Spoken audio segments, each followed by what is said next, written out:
नमः शिवाय। श्रावण मास शिव भक्ति का सबसे पवित्र और शक्तिशाली समय है। इस समय भगवान शिव की आराधना से मनोकामनाएं पूरी होती है और जीवन में शांति और सकारात्मक ऊर्जा का संचार होता है। आज के देवालय गाथा कार्यक्रम में हम आपको लेकर चलेंगे एक ऐसे अलौकिक और दिव्य स्थल पर जहां आध्यात्म, इतिहास और प्रकृति तीनों का अद्भुत संगम होता है। वह स्थल है पांडेश्वर महादेव मंदिर, जो कि अजमेर एवं पुष्कर से कुछ ही दूरी पर स्थित है। अरावली की शांत पहाड़ियों के बीचों बीच हरे भरे जंगलों और प्राकृतिक सौंदर्य से घिरा हुआ यह स्थल जैसे साक्षात कैलाश का अनुभव कराता है। पांडेश्वर महादेव मंदिर पहुंचने के लिए अजमेर से पुष्कर जाने वाले रास्ते में घाटी के बाद कुछ ही दूरी पर स्थित मुख्य तोरण द्वार से ट्रैक करना होता है। तोरण द्वार से मंदिर तक की दूरी लगभग 1 किलोमीटर है। हमने भी तोरण द्वार पर घंटी बजाकर अपने ट्रैक का श्री गणेश किया। मंदिर तक पहुंचने के लिए थोड़ी चढ़ाई जरूर करनी पड़ती है। तो मंदिर जाने का जो रास्ता है वो पूरा प्रॉपर नहीं है। कुछ कुछ जगहों पर झरने के जैसे बना हुआ है, तो पत्थर वगैरह हैं। अगर आप आते हैं तो काफ़ी ध्यान से आइएगा, और यही इसका मज़ा है। तो आप एक छोटा सा ट्रैक करके ऊपर मंदिर तक पहुंच सकते हैं। बस हम भी थोड़ी सी दूर पहुंचने वाले हैं। पीछे की तरफ में लिखा हुआ भी था कि 900 मीटर्स यहाँ से मंदिर है। तो चलिए चलते हैं। लेकिन जैसे जैसे आप ऊपर बढ़ते हैं वैसे वैसे मन और आत्मा दोनों हल्के होते जाते हैं। 1 किलोमीटर का ट्रैक कंप्लीट करने के बाद मैं ऊपर पहुँच चुका हूँ। आप सभी को ऊपर लेकर के आ चुका हूँ। जल्द ही हमारे को दर्शन होने वाले हैं। तो यहाँ पे कंस्ट्रक्शन का काम चल रहा है थोड़ा बहुत। पता नहीं कंस्ट्रक्शन कैसे कर रहे होंगे, इतना ऊपर आकर के सामान लाया कैसे होंगे यहाँ तक। चलिए जी, तो चलते हैं मंदिर में। 1 किलोमीटर के ट्रैक का रास्ता हालांकि पथरीला है, पर आपको ज़्यादा थकावट नहीं देता है, क्योंकि मंदिर में स्वयंभू शिवलिंग के दर्शन और अरावली पर्वतमाला पर बिखरी हुई सावन की छटा को निहारने से बड़ा प्रलोभन कुछ नहीं है। कहते हैं बाधाओं को दूर करके ही सफलता मिलती है। तो 1000 किलोमीटर की बाधापूर्वक ट्रैक पूरा करके जैसे ही आप मंदिर के मुख्य द्वार पर पहुंचते हैं, सामने नजर आता है स्वयंभू शिवलिंग, जिसे द्वापर युग से पूजा जाता आ रहा है। इस मंदिर और शिवलिंग की स्थापना के पीछे एक अद्भुत कथा जुड़ी हुई है। कहा जाता है कि महाभारत काल में यानी द्वापर युग में जब पांडव अज्ञातवास में थे, तब पांडव इसी स्थान पर शिवजी की आराधना एवं अभिषेक किया करते थे। पांडवों द्वारा यहाँ पूजा अभिषेक किए जाने से ही इस शिवालय का नाम पड़ा पांडेश्वर महादेव, जिसके बारे में मंदिर में सेवा पूजा करने वाले बाबा ने हमें बताया। जिस समय पर पांडव अज्ञातवास काटे थे, उस समय पुष्कर राज आए थे। वो जो पचकुंड है,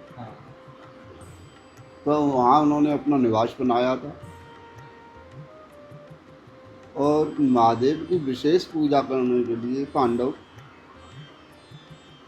यहाँ आते थे और अब अभिषेक महादेव का पूजा अर्चना यहाँ करते थे।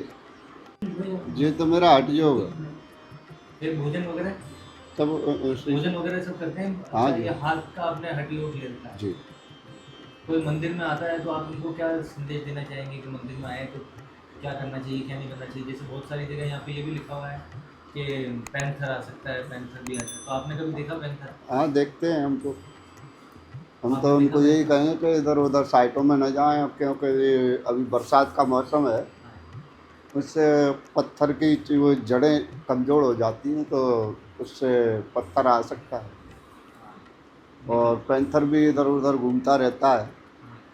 आए तो आचार विचार को अपने को शुद्ध रखें।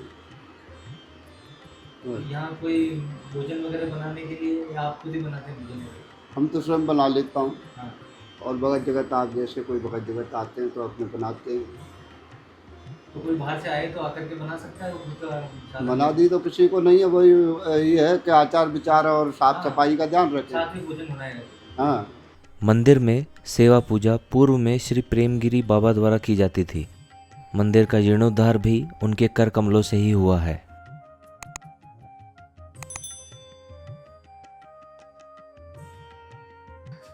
इस मंदिर का जुड़ाव द्वापर युग से है, और यही इसकी अनोखी खास बात है कि जब पांडवों को अज्ञातवास मिला था तो वो अज्ञातवास में माना जाता है कि वो इस स्थान पर आकर के रहे थे और यहीं पर उन्होंने शिव की पूजा अर्चना करने के लिए इस स्वयंभू शिव मंदिर को चुना और इसी पर वो जल से उसको सींचते थे, तो जलाभिषेक वो यहीं करते थे।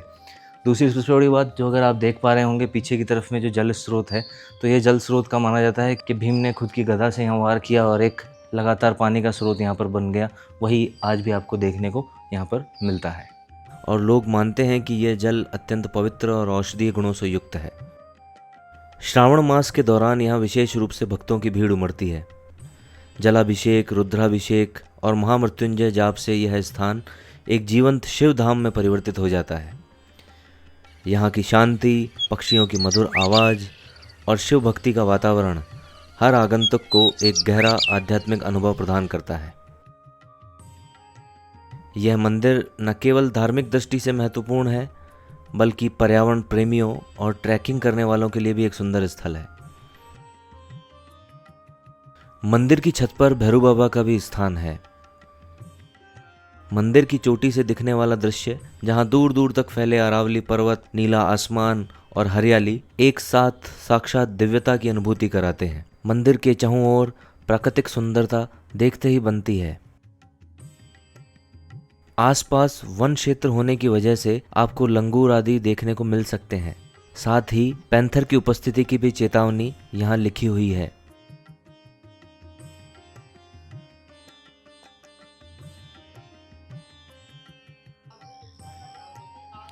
अगर आप भी श्रावण मास भगवान शिव की सच्ची भक्ति और आस्था से या ध्यान से जुड़ना चाहते हैं तो एक बार अवश्य आइए पांडेश्वर महादेव मंदिर।